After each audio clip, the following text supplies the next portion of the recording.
నమస్కారం, వార్తలకు స్వాగతం. ముందుగా ముఖ్యాంశాలు. మాజీ మంత్రి అంబటి రాంబాబు మీడియా సమావేశం, పలు అంశాలపై వివరణ.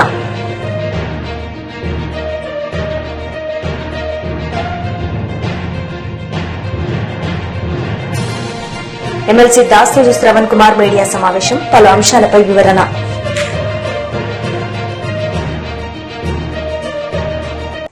AP state aquaculture development authority chairman Anam Venkataramana Reddy media సమావేశం నిర్వహించారు. ఈ సందర్భంగా ఆయన మాట్లాడారు.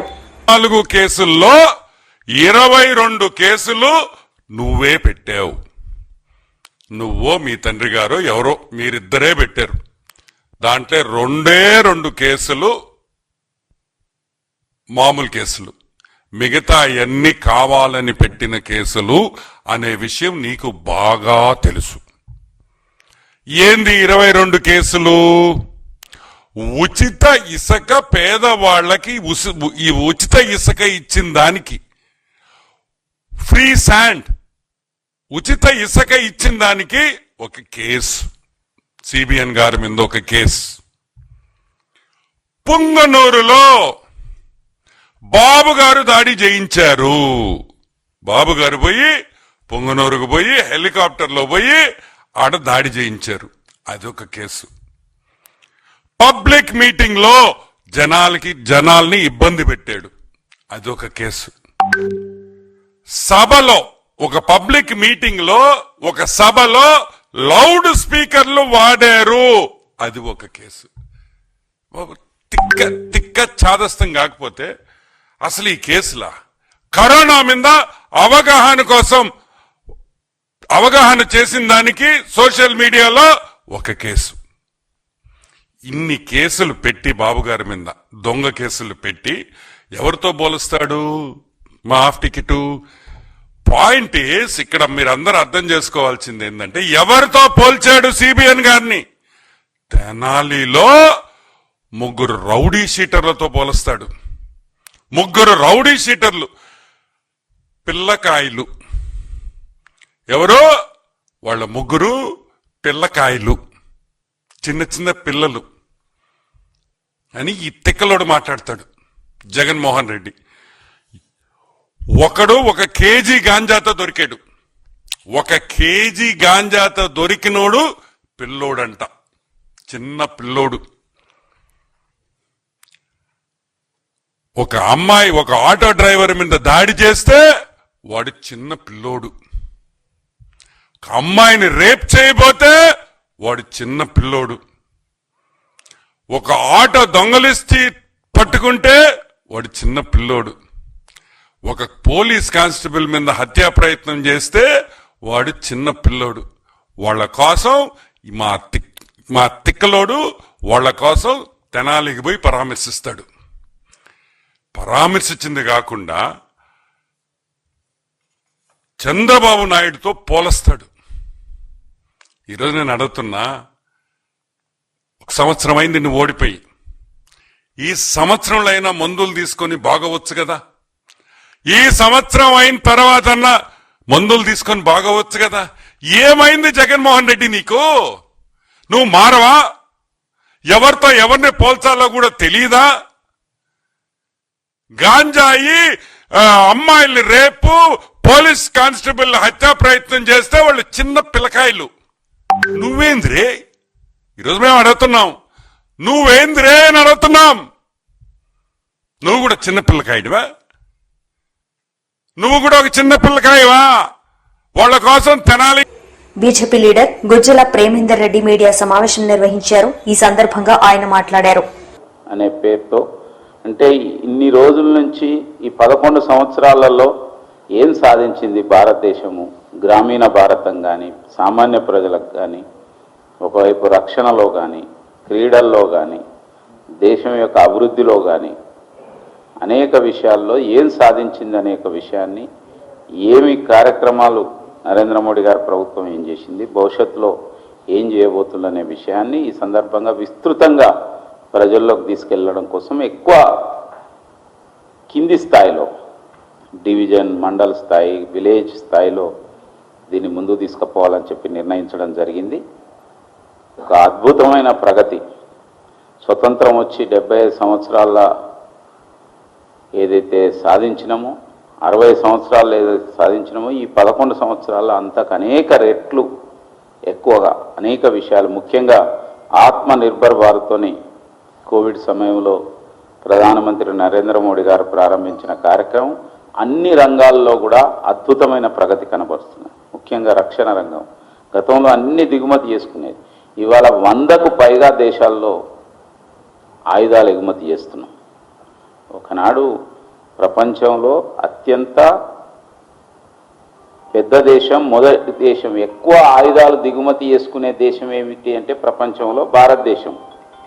అలాంటి భారతదేశం ఈరోజు ఆయుధాలు ఉత్పత్తి చేసి 100కు పైగా దేశాలకు ఎగుమతి చేసే యొక్క స్థాయికి, మామూలు కాదు, లైట్ వెయిట్ యొక్క ఎయిర్ క్రాఫ్ట్స్ లాంటి వాటిని, తేజస్ లాంటి వాటిని కూడా ఈరోజు బయటికి ఎక్స్పోర్ట్ చేసే యొక్క స్థాయికి ఎదిగి, అలా అనేక రంగాలలో, ఫార్మా రంగం కానీ, మనం మినరల్స్లో కానీ, ఏవియేషన్లో 3rd లార్జెస్ట్ కంట్రీగా ఎస్టాబ్లిష్ అయ్యాను. ప్రపంచంలో ఒకనాడు మాజీ మంత్రి ఆదిమూలపు సురేష్ మీడియా సమావేశం నిర్వహించారు. ఈ సందర్భంగా ఆయన మాట్లాడారు. దిద్దుతారా అంటూ తల్లిదండ్రులు మండిపడతా ఉన్నారు. లేనిపోని ఆర్భాటాలకు పోయి సంస్కరణలన్నీ రికార్డు స్థాయిలో అని చెప్పి, రికార్డ్ అని చెప్పి విద్యార్థుల జీవితాలతోటి చెలగటం ఆడుతారా అంటూ విద్యార్థి సంఘాలు కూడా దుమ్మెత్తిపోస్తున్నటువంటి పరిస్థితి మనం చూస్తూ ఉన్నాం. ఈ యొక్క ప్రశ్నపత్రాల మూల్యాంకనం ఏదైతే ఉందో, ఈ పత్రాల మూల్యాంకనం ఎవాల్యూషన్లో ఎందుకు ఇంత తీవ్రమైనటువంటి ఆలస్యం వహించారు విద్యాశాఖ? మరి ముఖ్యంగా ఎందుకు ఈ రికార్డ్స్, ఎవరి కోసం ఈ రికార్డ్స్, ఎవరి కోసం ఈ యొక్క కూటమి ప్రభుత్వం విద్యాశాఖ కొమ్ము కాస్తా ఉందనే ప్రశ్నలు ఈరోజు రాష్ట్రమంతటా కూడా మరి ఈరోజు వినిపిస్తూ ఉన్నటువంటి పరిస్థితి మనం చూస్తాం. వారం రోజుల్లోనే మేము ప్రశ్నపత్రాల మూల్యాంకనం ముగించామని చెప్పి చెప్తా ఉన్నారు. వాస్తవాల్లోకి వెళ్తే కొన్ని పేపర్లలో, మరి ముఖ్యంగా సోషల్ స్టడీస్ మరి జవాబు పత్రాల మూల్యాంకనం కేవలం 5 రోజుల్లోనే ముగించిందని పూర్తి చేశారనే ఒక విషయం కూడా బయటపడతా ఉంది. అంటే ఈ ప్రభుత్వం దేనికోసం ఈ రికార్డుల కోసం తాపత్రపడుతుంది? కనీసం ఈ రికార్డు జరిగిందా అంటే అది కూడా లేదు. ఎందుకంటే ఏప్రిల్ 1వ తారీఖున పరీక్షలు పూర్తయితే ఏప్రిల్ 23న ఈ యొక్క పరీక్ష ఫలితాలు వెల్లడించడం జరిగిందంటే అంటే సుమారు 21 రోజులు పట్టింది. గతంలో పోలిస్తే ఇది ఇంకెక్కువనే. ఎందుకంటే 22-23 విద్యా సంవత్సరంలో వైసీపీ ప్రభుత్వం అధికారంలో ఉన్నప్పుడు 17 రోజుల్లోనే మరి ఫలితాలు వెల్లడించిన విషయాన్ని కూడా ఈ సందర్భంగా నేను ఉటంకిస్తా ఉన్నాను. ఎమ్మెల్సీ దాసోజు శ్రావణ్ కుమార్ మీడియా సమావేశం నిర్వహించారు. ఈ సందర్భంగా ఆయన మాట్లాడారు. క్రియ అని చెప్పని, యత్ర నార్యస్తు పూజ్యంతే రమంతే తత్ర దేవతః, యత్రైతాస్తు న పూజ్యంతే సర్వాస్తత్ర ఫలాక్రియ అని చెప్పని, ఇది మనుస్మృతిలో అత్యంత పవిత్రంగా భారతదేశం యొక్క ధర్మం, సంస్కృతి అన్నీ కూడా ప్రతిబింబించే విధంగా చెప్పబడ్డటువంటి ఒక మహత్తరమైనటువంటి ఒక జ్ఞానం ఇది. ఈ జ్ఞానం ఆధారంగానే భారతదేశంలో ఆడది అంటే అమ్మ అని గౌరవిస్తాం. భార్య కాకుండా ఇంకెవరినైనా అమ్మ అని పిలుస్తాం మనం. అంత పవిత్రమైనటువంటి ఒక భావనతో చెల్లె కానీ లేకపోతే ఇంకా ఎవరైనా కానీ అమ్మానే అంటాం మనం.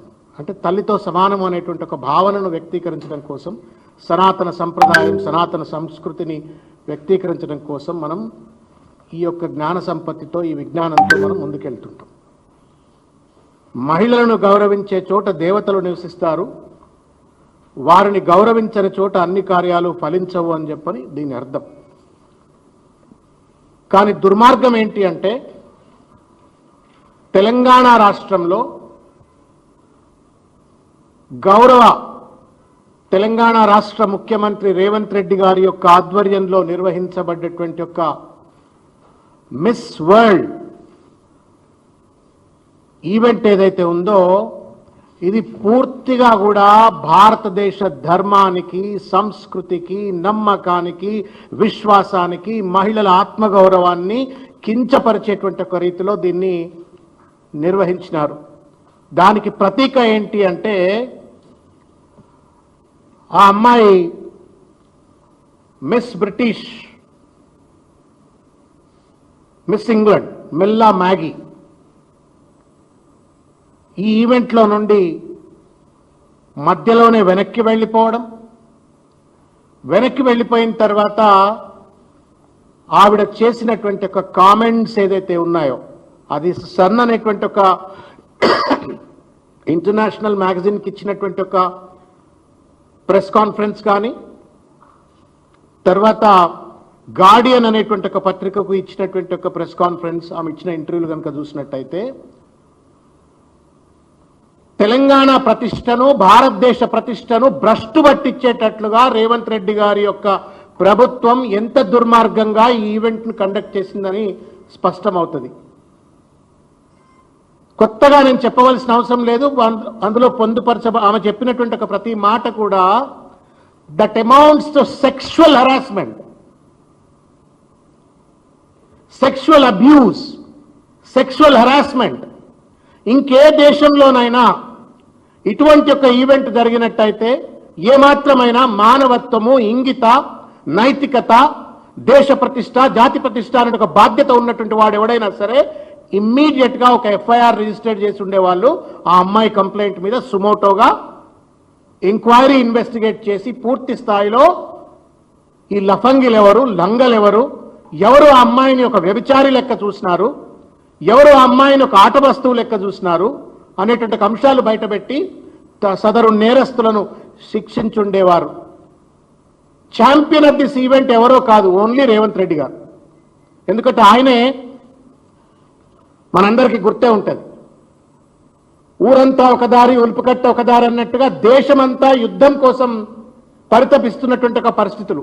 ఉత్కంఠగా భారతదేశం పాకిస్తాన్ యుద్ధం అయితే వాడు 3000 కిలోమీటర్ల మిసైల్ ఒకవేళ పుట్టుకున్న పేలిస్తే అది హైదరాబాద్లో కూడా పడొచ్చో ఏమో అన్నట్టు ఒక భావనతో, ఉద్వేగంతో మొత్తం హైదరాబాద్ సమాజం కావచ్చు, తెలంగాణ సమాజం కావచ్చు, తెలంగాణకు మాజీ మంత్రి అంబటి రాంబాబు మీడియా సమావేశం నిర్వహించారు. ఈ సందర్భంగా ఆయన మాట్లాడారు. రాష్ట్రంలో నలుమూలల 175 నియోజకవర్గాల్లోనూ ఒక మాచర్లో మాత్రం పోలీసులు ఓవర్ యాక్షన్ చేసి కొంత ఇబ్బంది పెట్టేటటువంటి పరిస్థితి చేశారు. కారణం ఏంటంటే అక్కడ మా ఇన్ఛార్జ్ ఒక ఫాల్స్ కేసు పెట్టడం వల్ల ఆయన అందుబాటులో లేకపోవటం వల్ల అక్కడ కొద్ది ఇబ్బంది అయింది. అన్ని చోట్ల వాలంటీర్గా ప్రజలు తండోపతండాలుగా వచ్చి వైఎస్ఆర్ కాంగ్రెస్ పార్టీ జెండాలు పట్టుకొని ఇది వెన్నుపోటు పాలన అని ఖచ్చితంగా చెప్పి అద్భుతమైనటువంటి రెస్పాన్స్ ఇచ్చినటువంటి సందర్భాన్ని ఇప్పుడు మీకు గుర్తు చేస్తున్నాను. అన్ని చోట్ల కూడా దీన్ని విఫలం చేయడం కోసం చాలా పెద్ద ఎత్తున తెలుగుదేశం పార్టీ ప్రభుత్వం, పోలీస్ యంత్రాంగం తీవ్రంగా పనిచేసింది. అయినా ఒక్క అడుగు కూడా వెనక్కి వేయలేదు వైఎస్ఆర్ కాంగ్రెస్ పార్టీ కేడర్. ఇంకొక మాట, ఈ సంవత్సరం పాటు కూడా ప్రజలకు వెన్నుపోటు పొడవడంతో పాటు వైఎస్ఆర్ కాంగ్రెస్ పార్టీ క్యాడర్ని, నాయకుల్ని భయపెట్టాలని, చిందరవందర చేయాలని అనేకమైన కుట్రలు, కుతంత్రాలు చేశారు. అనేక మంది నాయకుల్ని కేసుల్లో పెట్టారు, జైల్లో పెట్టారు. వైఎస్ఆర్ కాంగ్రెస్ పార్టీ కార్యకర్తల మీద తప్పుడు కేసులు పెట్టారు, జైల్లో పెట్టారు. బెయిల్ రాకోకుండా నివారించేటటువంటి కార్యక్రమాలు చేశారు. సోషల్ మీడియా యాక్టివిస్టుల్ని లోపల పెట్టారు. కొన్ని చోట్లయితే తెనాల్లో కొట్టినట్టుగా కొట్టారు. అయినా కూడా ఎక్కడా కూడా భయపడకపోతే భయపడకపోయారు. మమ్మల్ని ఇంత నిర్బంధం చేస్తారా, మా మీద ఇన్ని కేసులు పెడతారా, మీ సంగతి చూస్తామనే కసితో కేడర్ మొత్తం కదిలిందని ఈ సందర్భంగా నేను మనవి చేస్తున్నా. అద్భుతమైన రెస్పాన్స్. ఈ దుర్మార్గమైన పాలన అంతం కావాలి, అవసరమైతే ఇవ్వాలి, అంతం కావాలి అనే పద్ధతుల్లో ముందుకు వచ్చారు. కానీ ప్రజాస్వామ్యంలో వాళ్ళకి ఇంకా 4 సంవత్సరాలు ఉంది కదా. అంత పెద్ద ఎత్తున నినదిస్తూ అద్భుతమైనటువంటి రెస్పాన్సు ఇవాళ ఇచ్చారు. దీన్ని దెబ్బతీయటం కోసం లేదా దీన్ని కాకోకుండా ఉండటం కోసం మరి చాలామంది చాలా పిలుపుని ఇచ్చారు. తెలుగుదేశం పార్టీ పిలుపునిచ్చింది, మరి పవన్ కళ్యాణ్ గారు కూడా పిలుపుని. వార్తలు ముగించే ముందు ముఖ్యాంశాలు మరోసారి. మాజీ మంత్రి అంబటి రాంబాబు మీడియా సమావేశం, పలు అంశాలపై వివరణ.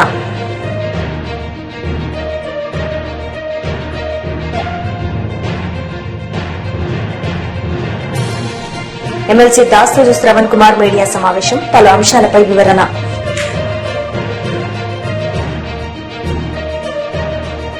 ఈ వార్తలు ఇంతటితో సమాప్తం. తిరిగి ప్రసారమయ్యే వార్తల్లో మళ్లీ కలుద్దాం. అంతవరకు సెలవు. నమస్తే.